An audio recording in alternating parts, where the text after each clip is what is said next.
That would be great. Any questions? They all just sat here.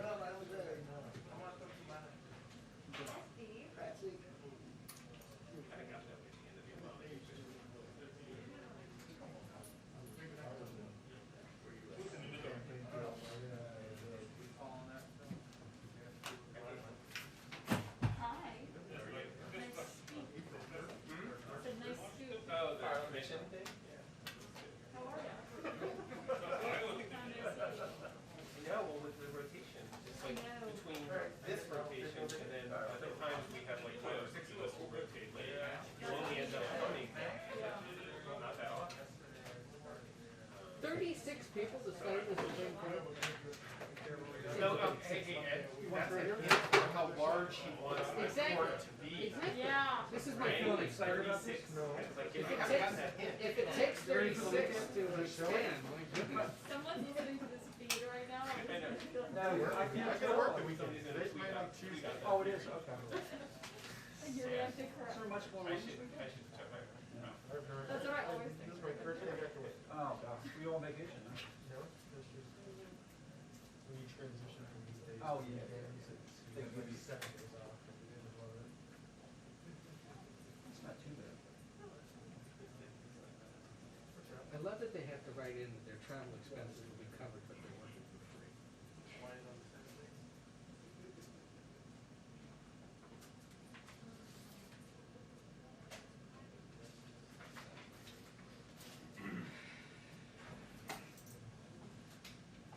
What's up, man? Good. Hi, everyone. Hello. Happy Friday. Okay, so if it's another day, we have another member of the Jobs Cabinet. Joining us today is Secretary Buttigieg. He served, as you all know, 2 terms as mayor of South Bend, Indiana, where he worked across the aisle to transform the city's future and improve residents' everyday lives. Household income grew, poverty fell, unemployment was cut in half. He helped spark citywide job growth and facilitated innovative public-private partnerships, like a benefits program to improve the city's transportation experience for workers. One of the mayor's initiatives, Smart Streets, led to benefits that included small business growth along previously neglected corridors and hundreds of millions of dollars in new private investment in the once emptying downtown. He also served for 7 years as an officer in the U.S. Navy Reserve, taking a leave of absence from the mayor's office for a deployment to Afghanistan in 2014, and he is the first openly gay person confirmed to serve in a president's cabinet. I know you know a few things about him from the past. He will take a few questions at the end. We kind of have a time limit, so as always, I will be the bad cop. With that, I will turn it over. Thank you. All right.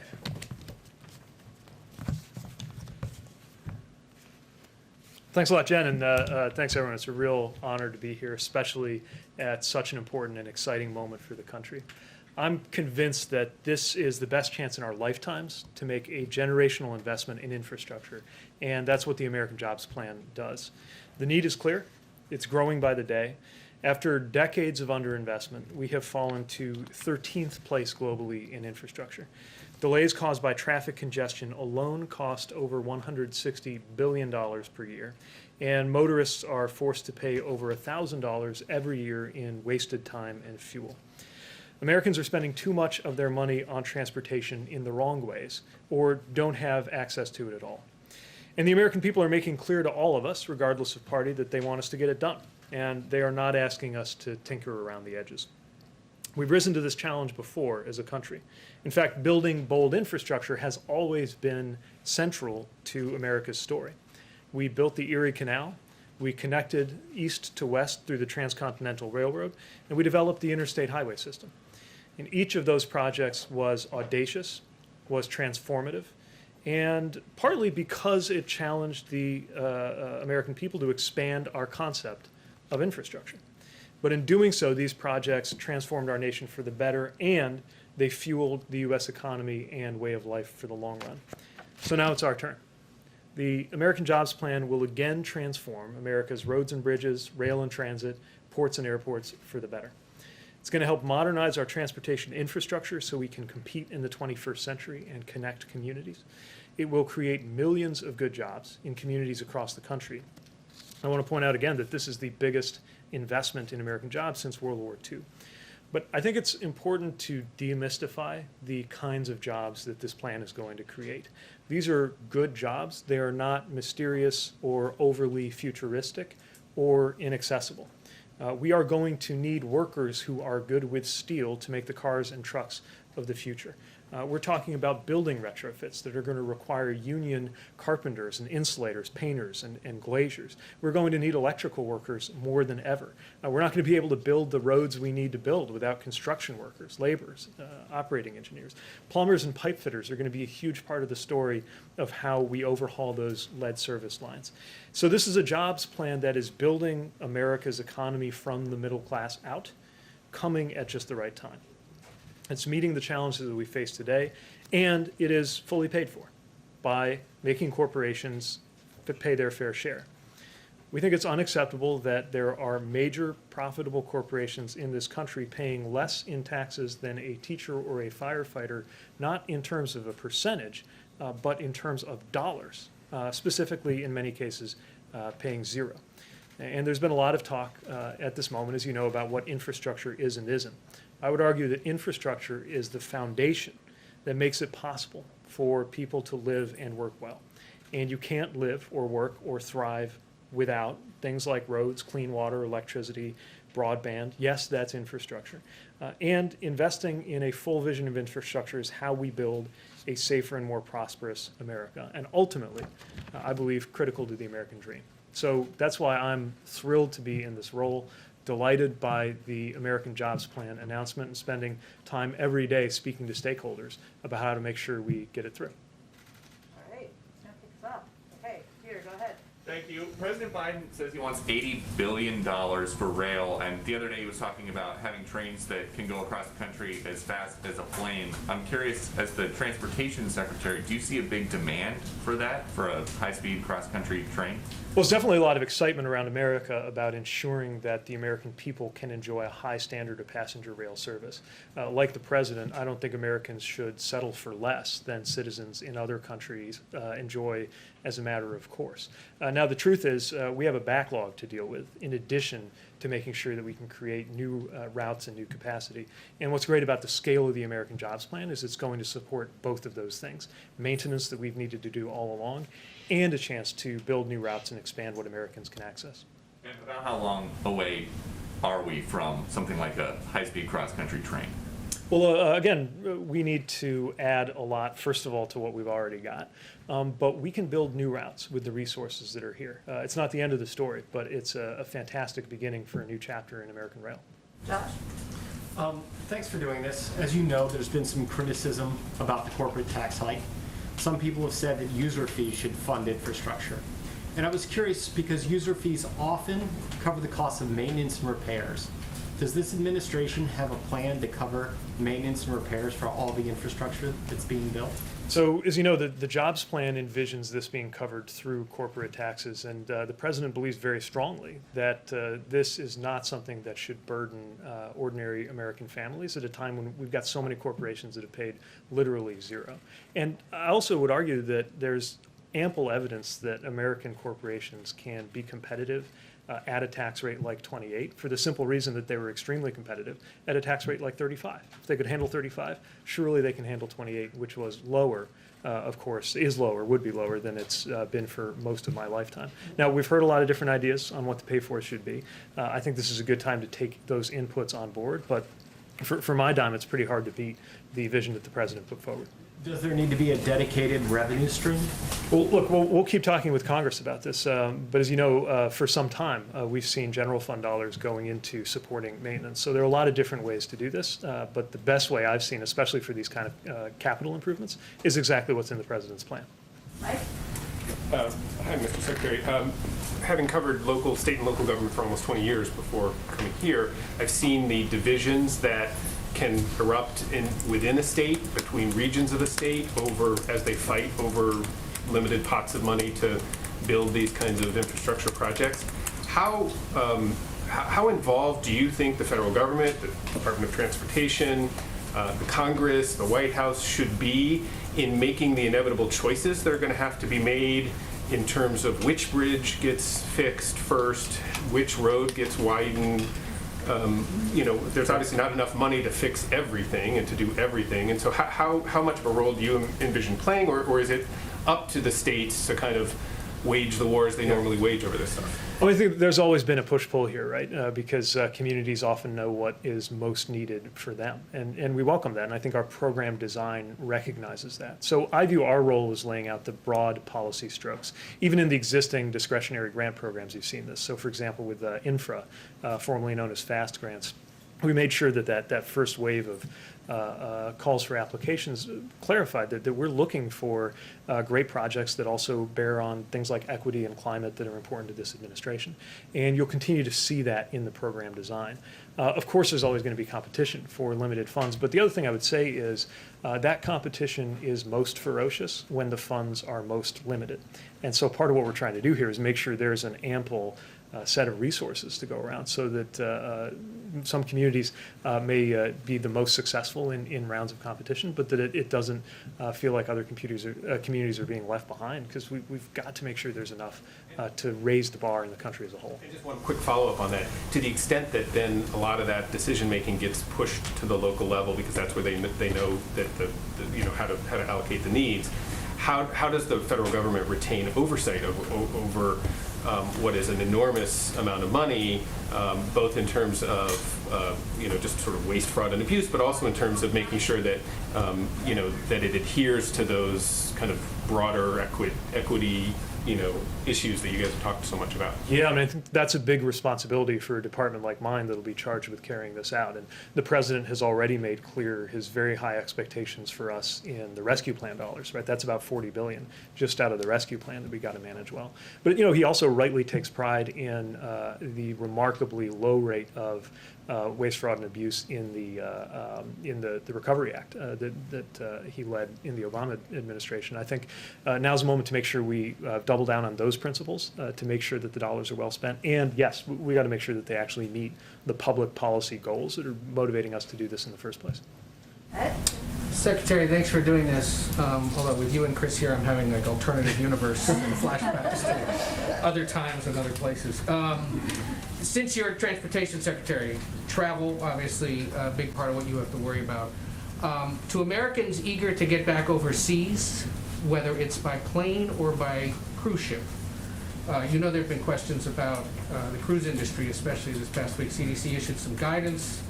There's concerns that it perhaps didn't have enough specifics, or specific benchmarks, I guess. Have you been in touch with the CDC about that industry's concerns? And to cruise industry leaders who say we should be treated more like the airlines, what would you say? Well, the bottom line is safety, right? And look, I'm the Secretary of Transportation. I can't wait for us all to be on the move as much as possible in a safe and responsible way. But it's got to be safe and responsible. And airplanes have one safety profile. Cruise ships have another. Vehicles have another. And each one needs to be treated based on what's safe for that sector. I'll tell you, I certainly care a lot about seeing the cruise sector thrive. And I know that CDC is hopeful that a lot of these operators will be in a position to be sailing by midsummer, and laying out these specific kind of gates that they need to get through is a very important step toward that. And to the industry leaders who say midsummer is too late, to the governors who say that's too late for our state economies, you would say what? We want to do this as soon as we responsibly can, but we also have to make sure that it's safe. Steve? Once you get the money from the rescue plan, is there a process for speeding the projects, getting construction started? Because there's always delays in permitting and so forth.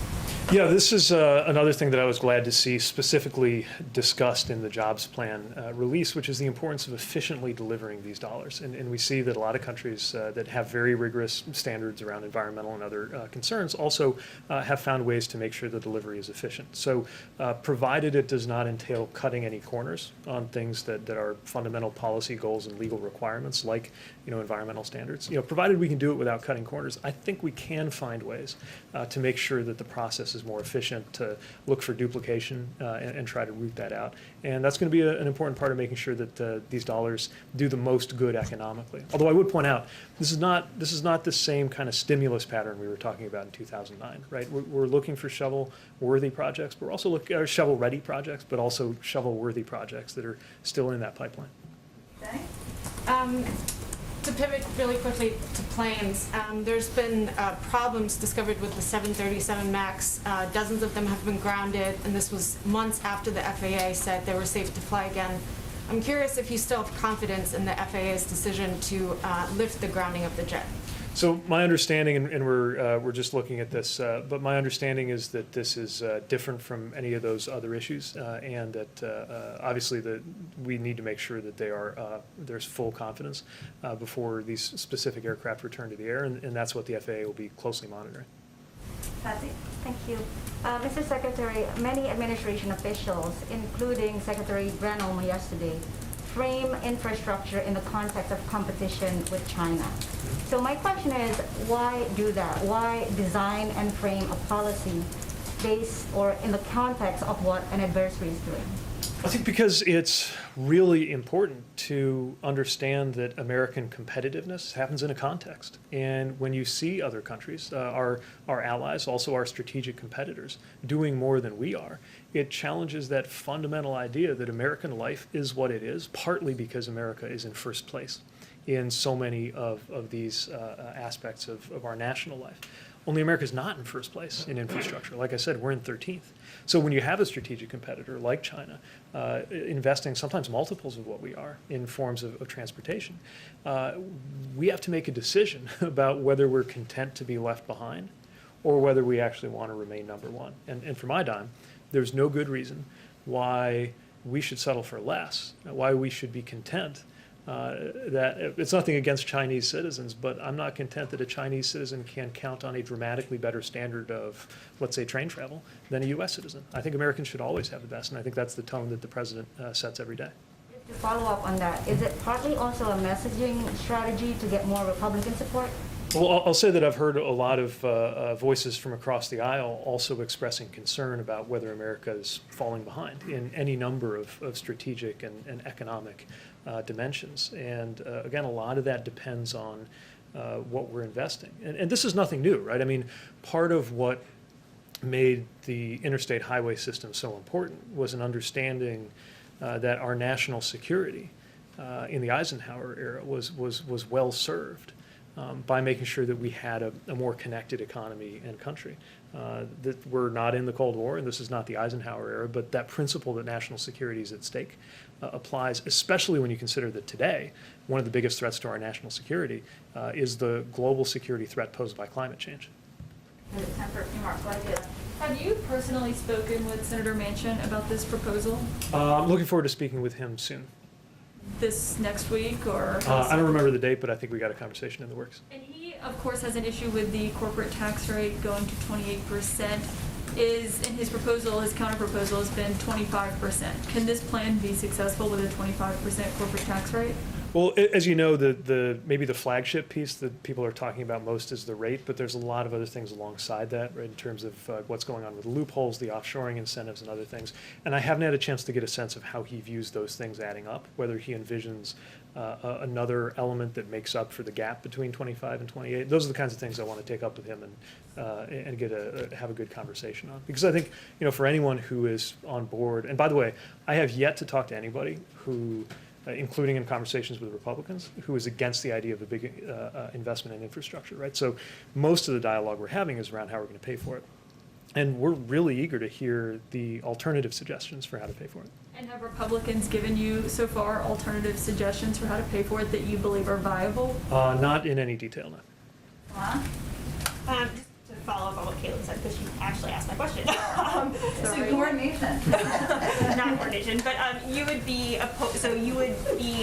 willing to lower the corporate tax rate in exchange for maybe closing additional loopholes, or like the 28% is not a fixed rate that you are dead set on keeping. Well, we've heard the president say that this is going to be a process of negotiation, that we're going to take ideas on board, that there's going to be refinement as we go. I haven't heard a proposal that I consider to be better than the one the president put forward, but it's early in that legislative process. Rob, make it a good one. Well, I've got a couple from people who can't be here today because of COVID-19 restrictions, as they've been pulled. So first of all, from Chris McGeeran of the LA Times, to follow up on the high-speed train question. How about California high-speed rail? Is that a project that could be funded through the infrastructure bill? Potentially. I mean, I think it's important to recognize that communities of different types and in each part of the country can benefit from high-speed rail, or even from raising the standards of what most other countries would consider regular speed rail and their availability here in the U.S. But this is not crafted in a way that's targeting any one area. This is about lifting our game as a country. And if I may, from Ben Gittleson of WABC in New York. Does the administration support congestion charging in New York City, and will the administration do anything for drivers who will ultimately pay that premium?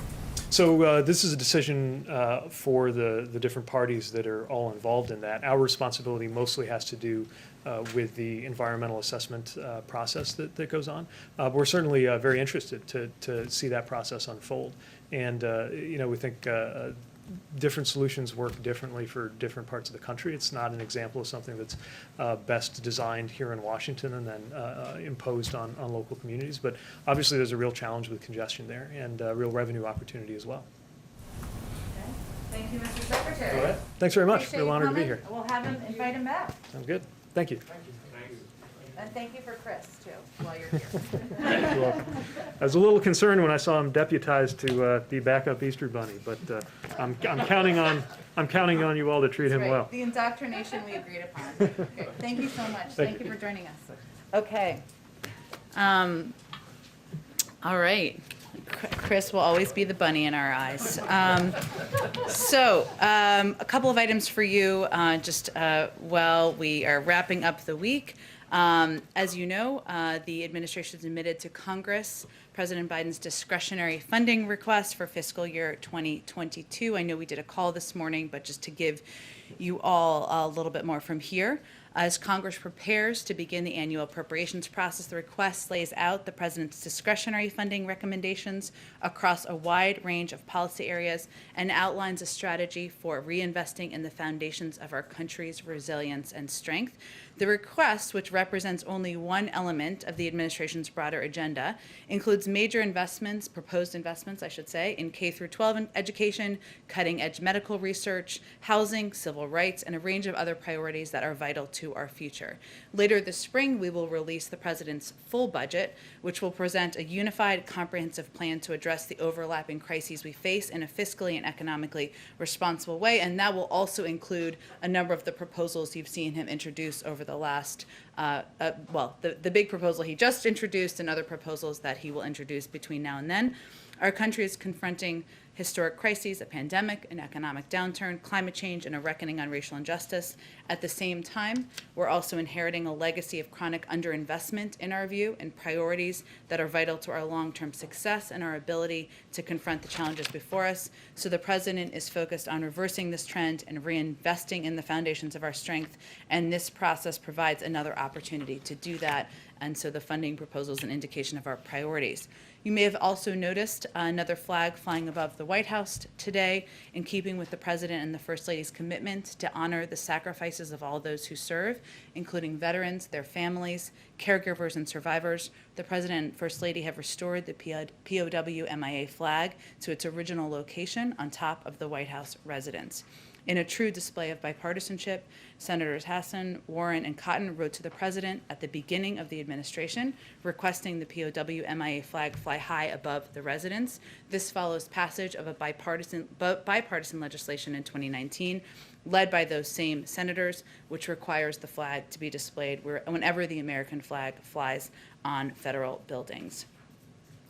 Today also happens to be National Former Prisoner of War Recognition Day, a day when we remember and honor those who were in captivity in service to our nation and recognize those who awaited their return. I have two more items. One of them's a week ahead. The Semiconductor Summit, of great interest to many of you, I know. On Monday afternoon, following President Biden's release of his America, let's see, hold on. On Monday afternoon, National Security Advisor Jake Sullivan and NAC Director Brian Deese will host a virtual CEO summit on semiconductor and supply chain resilience to discuss both the American Jobs Plan as well as steps to strengthen the resilience of American supply chains for semiconductors and other key areas, something we discuss in here quite frequently. They will also be joined by Secretary of Commerce Gina Raimondo, who has been one of the leading voices in the administration. We provided a list to the pool of the attendees or the companies that will be represented at that, which you should all have, and if not, let us know and we will give it to you directly after the briefing. Finally, for the week ahead, the President will, of course, continue making the case in public and in meetings with members of Congress for the critical need to pass the American Jobs Plan, make historic investments in infrastructure.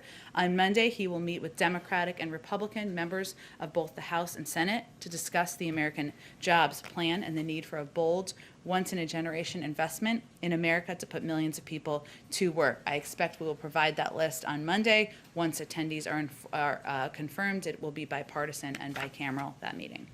As Speaker Pelosi's office announced earlier today, on Tuesday, the President will pay his respects in a congressional tribute for U.S. Capitol Police Officer William Evans as he lies in honor in the Capitol Rotunda. Later that day, he will meet with members of the Congressional Black Caucus at the White House. On Thursday, the President will meet with members of the Congressional Asian Pacific American Caucus.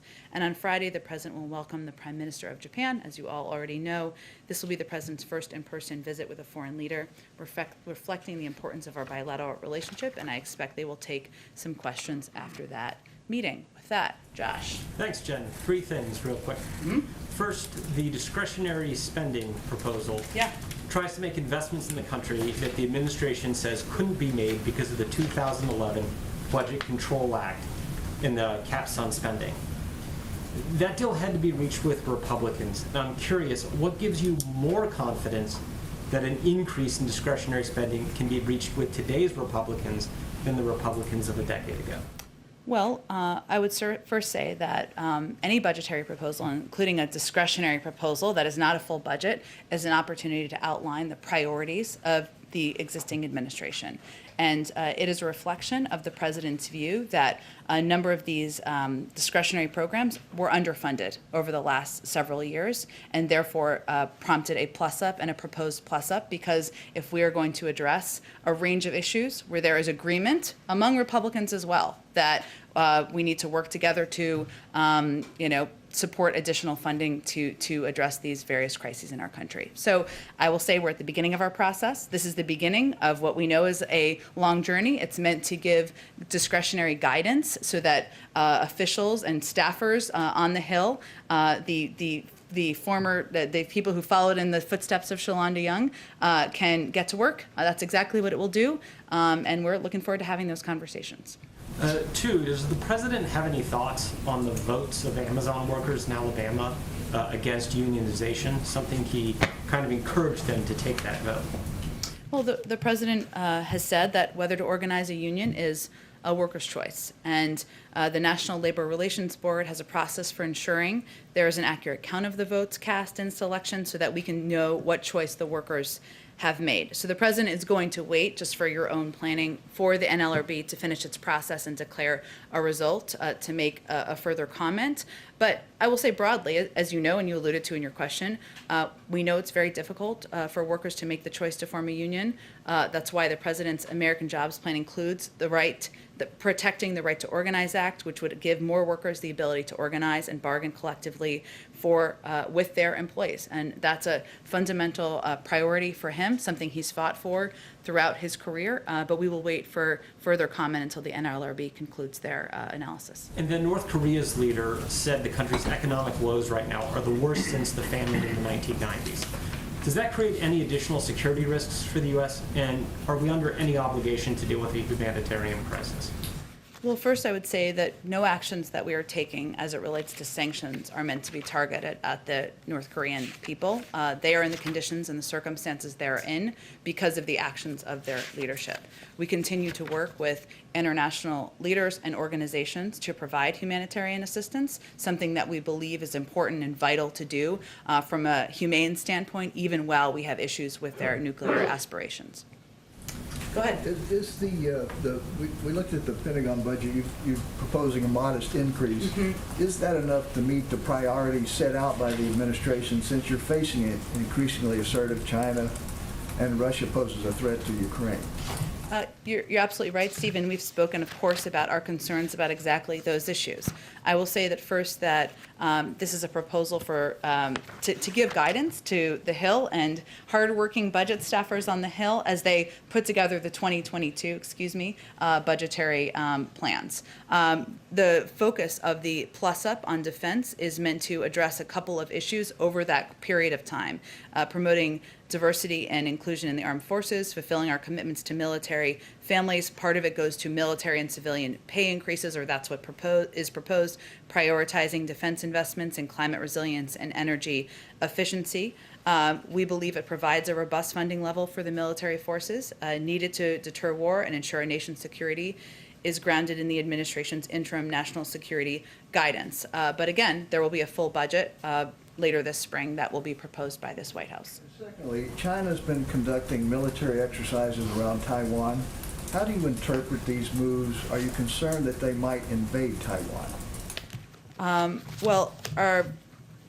First, let me say that we're not looking, as you know, for confrontation with China. Our focus and our relationship is one based on steep competition. We have been clearly, publicly and privately expressed our concerns, our growing concerns about China's aggression towards Taiwan.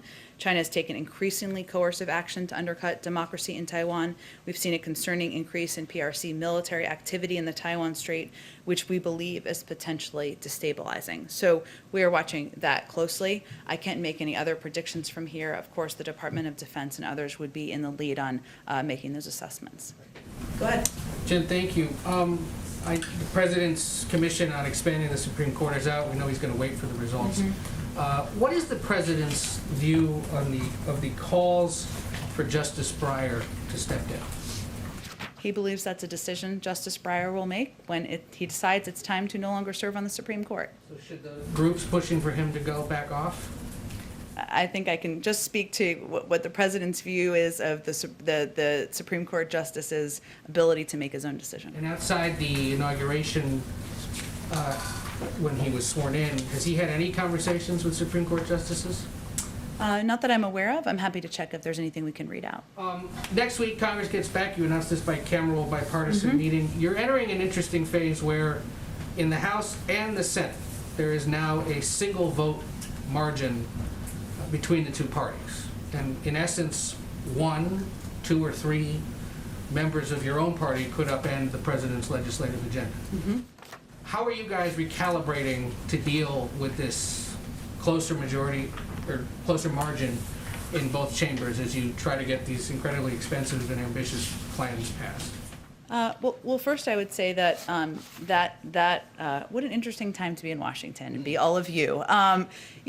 Our focus has long been working with Democrats and Republicans. That is the president's objective. And obviously the close margins make that a necessity. And so when he is inviting members here, he's inviting not just one wing of a party, not just one wing even of his own party. He wants to have the discussion about how we can work together to address our nation's outdated infrastructure and rebuilding our workforce for the future. Now, from our vantage point and from our viewpoint, we've seen there have been a number of Republicans in the Senate, I'll give you more homework, but you probably know this off the top of your head, Ed, who have supported infrastructure bills, who have supported, the WRDA bills, who have supported legislation that is consistent with what the president is proposing. And as Secretary Buttigieg just conveyed, in a lot of the discussions we're having, most of the disagreement is about the size. Some think it's too small, some think it's too big. It's like Goldilocks. We'll have those discussions, but also about the pay-fors.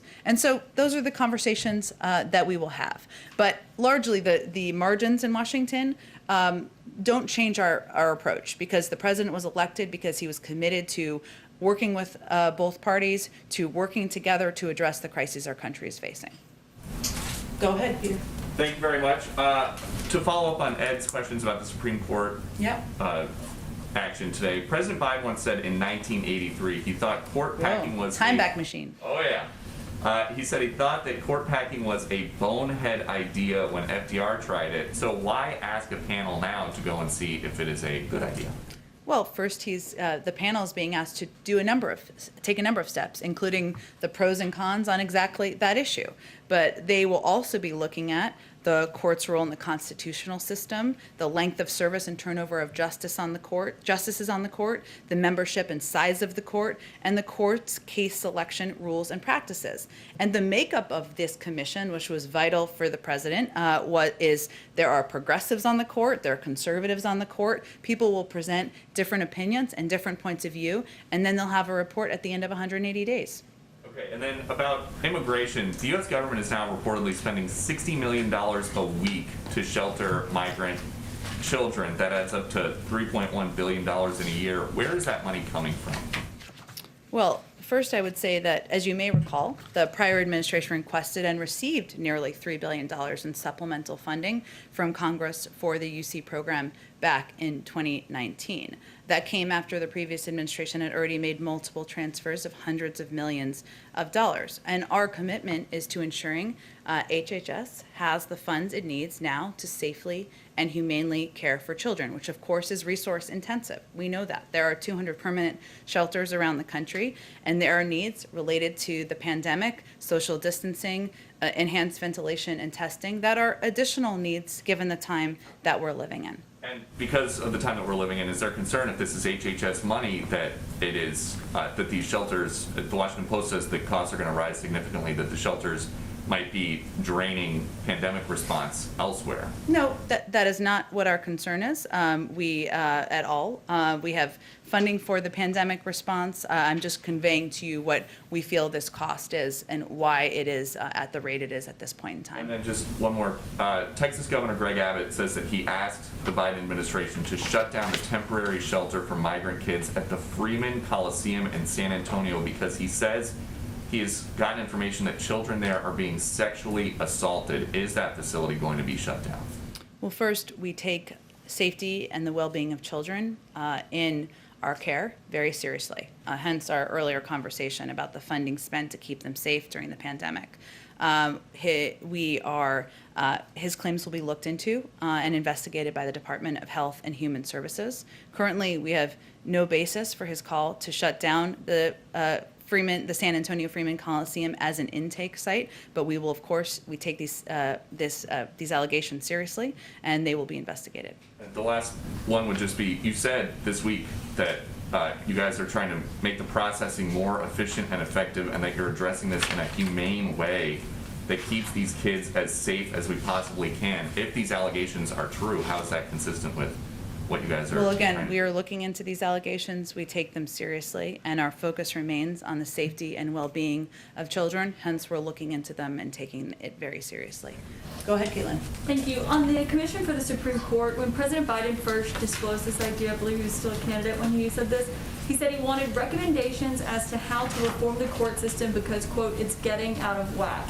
Yet this commission is not going to actually make recommendations. They'll be doing a report 180 days. That will be released to the public. But it's a report, but it's not them actually making recommendations to the president. Well, I'm sure he'll take a look at that report that this diverse group of members are putting together, thinking through over the next 180 days, and it will impact his thinking moving forward. So, but it won't explicitly say, here's a recommendation from what we've studied to do X, Y, Z. It's meant to be a report and a summary of their discussions and their findings. I don't know what it will look like, and I'm not going to get ahead of what their process will be. Okay, and then of the lawmakers who are being invited on Monday, who picked the group of lawmakers that are being invited? Was it the president? The White House? These decisions are made in coordination between the legislative affairs team, and of course, with the approval of the president, and who will be invited. And I will just say that whenever we have the final list, this will be the first of what we envision, as you can see by his schedule next week, to be many meetings, and many of them bipartisan as well. And is it important for him to have Senator Manchin there on Monday? I'm not sure if he will be a part of it or not. He's somebody that we're, of course, in close touch with, and we look forward to working with as we move the American Jobs Plan forward. Okay, and my last question on Johnson & Johnson, Yeah. given just how much money the federal government has given them and the president has ordered an additional 100 million doses from them, has he actually spoken with any of the executives at Johnson & Johnson, given these uneven numbers of doses that we're seeing coming in and how slow they've been to get an even, steady supply of production?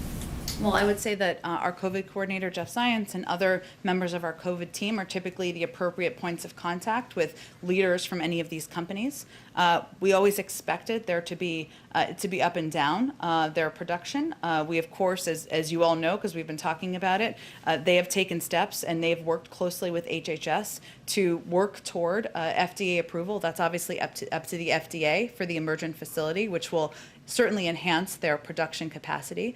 But we see this as, our role here is to take steps we can from the federal government along the way to help ensure that we are getting as much J&J supply and doses out to states, out to the American people, so that it can contribute to our recovery from the pandemic. But we always knew, we've known for some time that there would be ups and downs on the road. But I think also we thought that they would have a lot more ready by now than what they have produced. I mean, according to the initial federal contract even, it's far different than what that was supposed to be. Understandably, there are issues, but does the president feel that this rises to the level that he should make a phone call to someone at Johnson & Johnson to discuss what's been going on? He's confident in the role that the COVID team plays, and we've also been assured by Johnson & Johnson that they remain committed to meeting their contract of delivering 100 million doses by the end of May.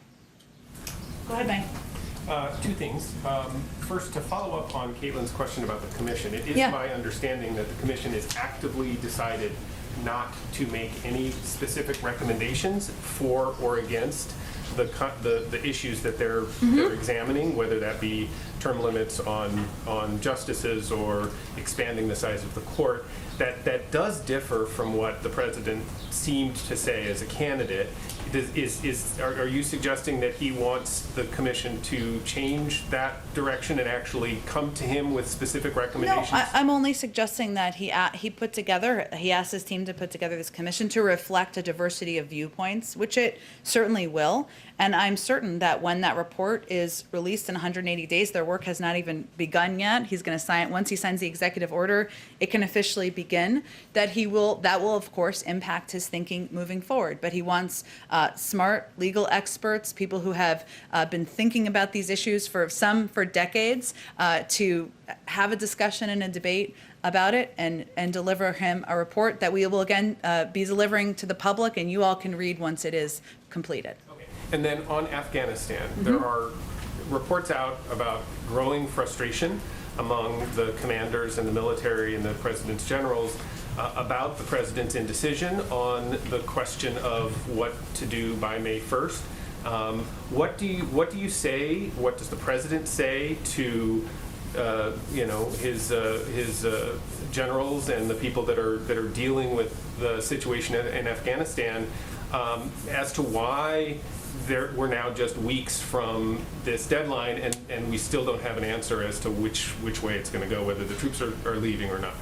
Well, I know there was a report with unnamed sources, so we don't know who those sources are, of course, which I know is typically frustrating to all of you. But the president's commitment is to bringing a responsible end to the conflict, removing our troops from harm's way and ensuring that Afghanistan can never again become a haven for terrorists, and that would threaten the United States or any of our allies. He wants to make that decision in close consultation with partners around the world, with the advice of his national security team, and do it in a way that ensures we are protecting our national interests and the safety and security of our troops, all at the same time where there's diplomatic negotiations with the Taliban. So he has been clear publicly, I think, that it is operationally challenging to get troops out by May 1st, but I certainly expect you will hear from him on what his decision is in advance of that period of time. But Is it responsible for the, I mean, you talk about a responsible management of the situation. Is it responsible to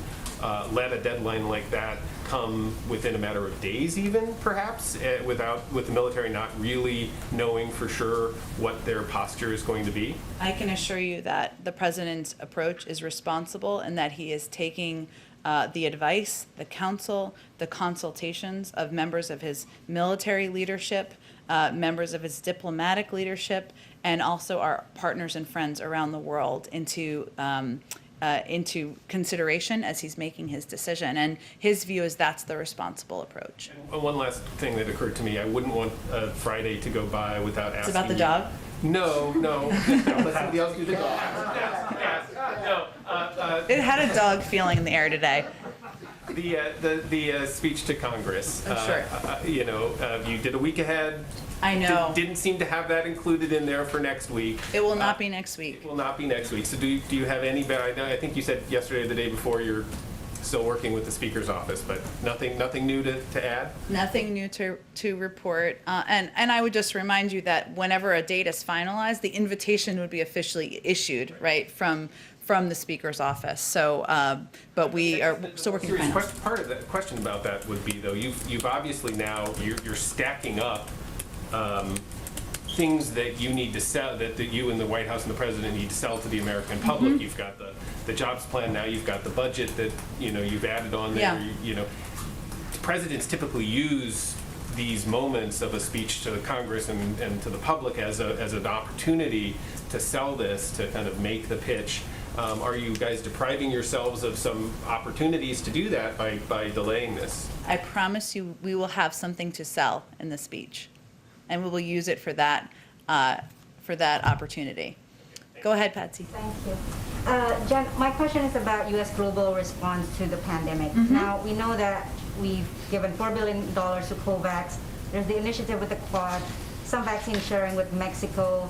But what we haven't heard from the administration is a kind of comprehensive and detailed strategy in terms of what the U.S. is doing to help the world recover from the pandemic, not just in terms of vaccine sharing, but also supporting financing mechanism or manufacturing, what have you. And I know that you've just appointed the Global COVID Response Coordinator. When can we expect her to be here to share the administration's strategy with us? Well, we're happy to invite her. She works out of the State Department, right? So I would expect that she might speak there first, if you or a colleague is over there covering. I would say, look, that our approach is that the president remains committed to playing a constructive role in the global effort to defeat the virus. That includes contributing through COVAX. It includes obviously lending doses to Canada and Mexico. It includes considering a range of requests that are coming in from around the world. But as we've also seen, this is a very unpredictable virus, and his first priority is ensuring that the American people are vaccinated. And that means we need to plan for supply so that we can, when we know what's most effective for kids, that we can plan around also different things that come up, as we've seen over the last week or so with Emergent and Johnson & Johnson, that we have enough supply and enough capacity, and we've done enough contingency planning for that. That's our first priority, but we will continue to be work to play a constructive role in the global community. I understand that the strategy is to be oversupplied and overprepared for domestic needs, but at what point should the administration consider pivoting from just focusing on domestic needs and start responding to global needs, particularly at a time when China and Russia, as you know, is increasing in terms of their vaccine diplomacy? Well, when we are confident in our supply at home, we will share vaccines, including through COVAX. I have one more. Okay. Yesterday, you mentioned that the administration is concerned about Russia's increased military presence in the border with Ukraine. Can you confirm reporting that the administration is considering to send warships as a show of support to Ukraine in the region? I would point you to DOD for anything about our military assets. Go ahead, Jenny. Thanks. On the climate summit, I think we're now 2 weeks away, and I asked a couple weeks ago if there was any plans to have a bilateral with the Chinese president on the sidelines of it.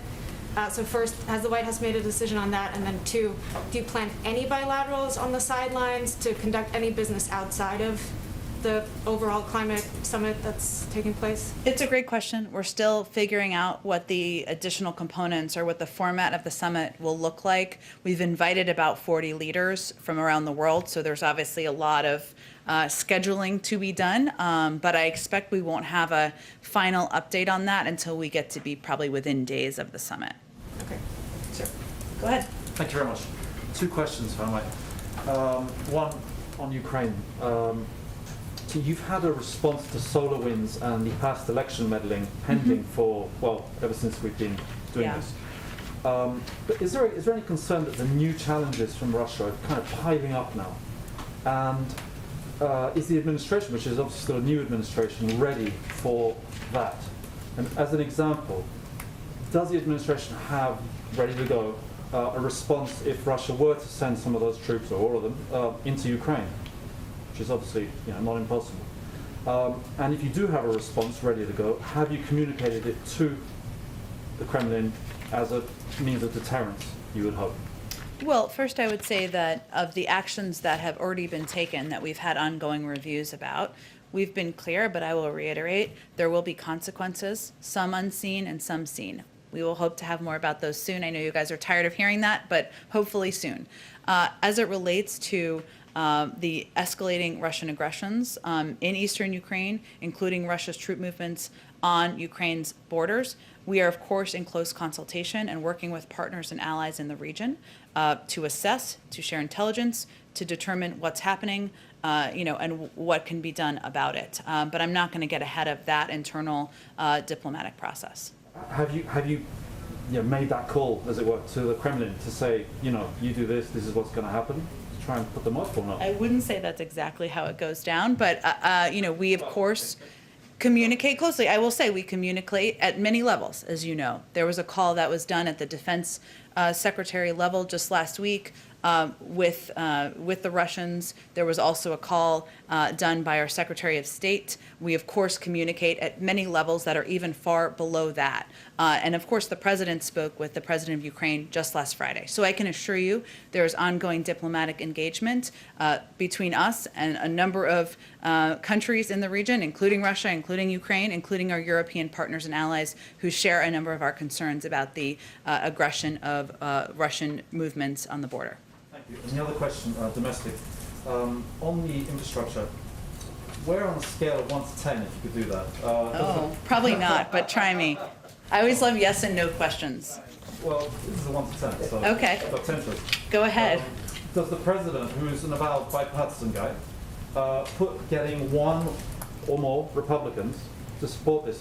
You've been saying consistently that it doesn't, in a way, it doesn't matter what they do on the Hill because the public supports what the president is doing, and you point to polls, and they do say We that. don't say it doesn't matter. It's just an impact. And there is a question that I hope your colleagues on the Hill ask a number of Republicans, which is why would they oppose investment in our nation's infrastructure when the vast majority of the American public thinks it's imperative we do? But as the Secretary just said, the disagreement is not really about the need to modernize our nation's infrastructure. It's about the size, it's about the pay-fors, and we absolutely understand there will be compromise, there will be debate. That's all a part of the process.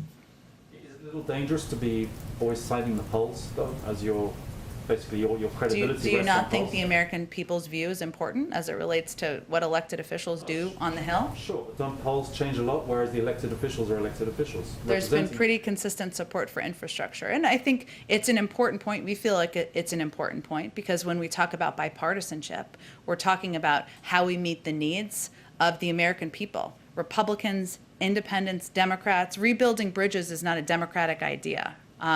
Ensuring kids don't have access to clean water is not a Democratic idea. Broadband access probably actually impacts more rural areas that might be leaning more Republican than Democratic if you look at it, the maps across the country. So our point is this is addressing not a political issue. This is addressing a vital need in the country that's not that impacts all of the American people. I think that's a 7. A 7. Okay, fair. I don't even know what the rating numbers are about anymore. Rob, go ahead. We saw the statement earlier, but has the President been in touch with Buckingham Palace, number 10, about the death of Prince Philip, and does he have any plans to attend the funeral? He has not been in touch directly himself, no. We put out a statement in his name and the First Lady's name earlier today. I'm not aware of any plans at this point in time. And Hunter Biden's book is out this week. To what extent was the White House, the president, the transition, or whatever that timing might have been, involved in vetting its contents?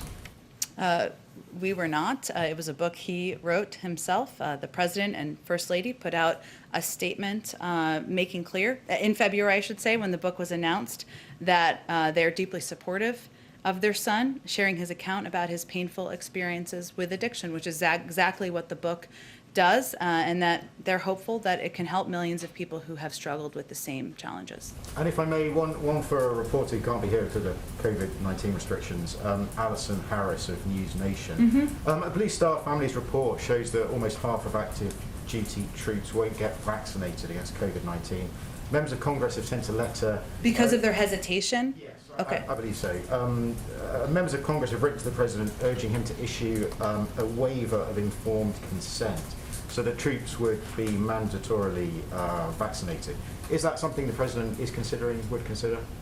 I certainly think he would refer to the advice and view of the Secretary of Defense, so I'd point you to them for any point of view on that letter. I think, okay, thank you. Okay, go ahead on. Thank you. CBP data said this week that the number of unoccupied migrant children crossing the border, unaccompanied migrant children, sorry, had increased 100% from February to March. If these numbers continue to rise, is there a point that the administration would consider reversing or modifying the policy of accepting all unaccompanied migrants under using Title 42 authorities? Would we no longer accept, just so I understand the question, children who are under 18? I would say, one, the reason for accepting these children is that we feel it is not the humane step to send these kids back on their treacherous journey. Our focus is on addressing the needs, opening up shelters, ensuring there is access to health and educational resources, expediting processing at the border, and those are the steps we feel that are most effective from a policy standpoint at this point. And then just one more question on Amazon. The president supports the PRO Act, but how does he expect it to get through Congress, particularly if infrastructure is not done under reconciliation? How does he expect to get the PRO Act passed through Congress? It is something that he certainly strongly supports, and it's consistent with his advocacy for the ability and rights of workers to organize. I don't have anything on the legislative strategy and what that will look like moving forward. I'd certainly point you to the Hill on that. Thank you. Go ahead in the back. Thanks, Jen. I want to ask you about the case of a 10-year-old Nicaraguan boy who was, videos went viral when he was seen walking the desert by himself, saying that he had been dumped by the group that he was with. Through our reporting, we now know that this child had been deported with his mom days prior. His mom is kidnapped in Mexico. He was able to free himself through a family member who paid ransom, and that's how he ended up back in the U.S. So I have two questions for you on that. One, why does the U.S. government continue to deport these people back to Mexico to dangerous situations and not to their countries of origin? And the second question is, the president back in October of 2020, in a conversation with Univision, said that he would grant deportation moratorium to Nicaraguans as well as Venezuelans and Cubans. That happened for those two other groups, and not for Nicaraguans. Do you have an update on that and why that hasn't happened? I don't have an update on the second. I'm happy to check and see with our diplomatic team what the status is and if there's any particular update. I would say in terms of deportation, it's handled, as you know, in a case-by-case basis. I would have to look into the specific details of this case. Department of Homeland Security might have more specifics if they can share them on why they were sent back directly to Mexico. But it's not just this family. All the families are being sent right back to Mexico and not to their home countries. Do you know why? I don't have any more information, and they're all handled in case by case. We don't typically speak about each case given privacy concerns, but I can see if there's more we can share on this particular case. And let me ask you what happened earlier in the week when the president of El Salvador did not welcome and did not want to meet with Mr. Zúñiga. What do you make of that, and how can you work with that government if those relationships seem fractured in a way? Well, you're right that when Special Envoy Zuniga was in El Salvador, he did not meet with the president, but he did have productive meetings with the foreign minister, other senior officials, such as the Attorney General, OAS representatives, members of civil society, private sector leaders, and others. So we felt it was still quite a constructive trip. These meetings, in our view, lay the foundation to build on the already strong bilateral dialogue we have with the administration at all levels, and we'll continue it from here.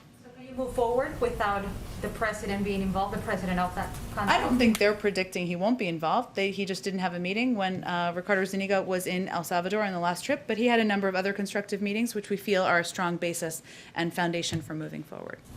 Go ahead in the back. Thank you.